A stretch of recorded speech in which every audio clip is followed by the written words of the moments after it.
So I've got Karl Hudson here, from the founder of Searcharoo, and we're here to talk about guest posts specifically. Yeah. So for anyone that doesn't know, within a link building strategy, what is a guest post? So a guest post is just where you've went out onto a website within the industry and you've, gave them a post, or they've wrote a post about your topic and then linked back to your site. So with regards to guest posts, do they generally do follow or no follow backlinks?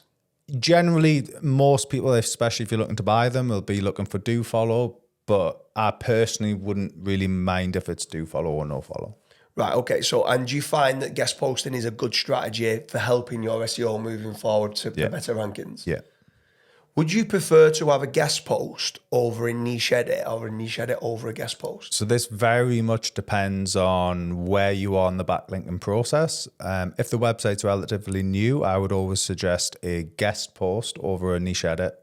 If the website has a little bit of age and already has that like profile around it, I would definitely be looking at niche edits in line with some guest posts as well. And how much am I looking for generally? If I'm looking to acquire a new guest post for my website, how much does it cost for me to buy a guest post? So guest posts are usually a little bit more expensive, primarily because of the time involved from a writer's aspect. Obviously, you want to make sure that the content has the ability to rank as well. That often helps.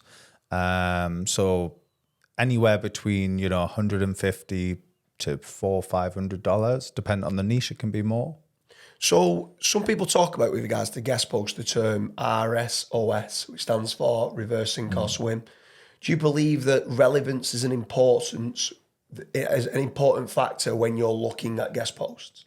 I think you'd be mad not to use relevance when you can actually write the post and sculpt it to the exact sort of keywords that you want.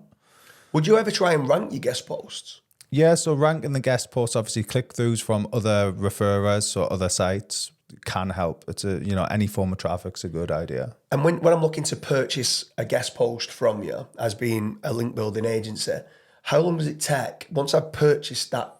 So we have like a 3-step process. So we would write the content, because we have a pre-approval. So we write the content, you have to approve the content.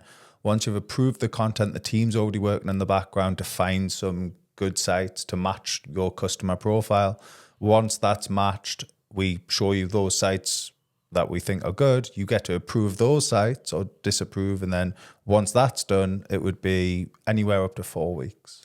Right. So when you're saying that I get to pre-approve the content, so I actually, prior to the content going live on a guest posting site, I can say I don't really like that. I want more entities. I want some more semantics put into that content to give it a better chance of ranking. Then also you're saying I can get pre-approval of certain websites that you're going to be placed on. Yeah. What happens if I decline? Like, let's say you send me 10 posts and there's 5 declines. Do you replace those that I'm saying these aren't good enough? Yeah, so we do it up to obviously if it's getting into the hundreds, we'd probably end up having to step in and really analyze why you're declining them, because we already have a bunch of filters on a database and we actively use the links ourselves on some of our own assets, or most of our own assets. So we know the links are good. So we would have to obviously consider it at that point, but yeah. So as a professional link builder, would you start off with guest posts? Would you start off with pillow links? Would you start off with niche edits? Where does guest post form part of your link building strategy? If I was going to have guest posts at the start, I would typically do foundational links, press release links, citation links, forum links, like all of those sort of types of links. And then if I was going to do guest posting at the start, it would definitely be more of a branded nature. And then what about, so niche edits, obviously, form you put them into an existing profile, sometimes into an existing page that sometimes already have some links going through to the page. A guest post is a brand new page, even though it's on a high DR site, it's a brand new page. Should I be looking to power them up with tier 2s to power the page level up? Yeah, so what we also do is we often try to see if we can get some internal links going to from existing pages on that person's site to the new guest post, because that way it's A, not orphaned, so, and B, it's going to pass some existing trust and power from those existing links, existing posts. And then what we do is we would usually offer a sort of tier 2 strategy where we would build links to the guest post. Right, okay. And with regards to guest posts versus niche edits, Have you got any preference? Do you prefer niche edits? Do you prefer guest posts? Or do you think it's good to have a blended mix of everything? I would always opt for a blend. A blended link strategy is the way to avoid most penalties, as long as you're not going hyper-aggressive on anchor texts. However, my preference with guest posts and niche edits, I would always side more towards guest posts. So with regards to any common mistakes that anyone's looking, when they're looking to buy guest posts, is there any common mistakes that they're looking for? Is there any people buy too many too quick? Do you believe in link velocity? Like where do you feel like the most common mistakes are when people are buying guest posts?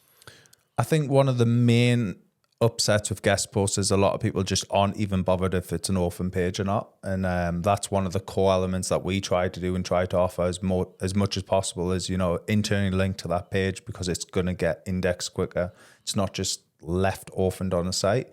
Also, very important, we have filters in place for this, but to check to make sure the site isn't actually like trying to hide the guest posts.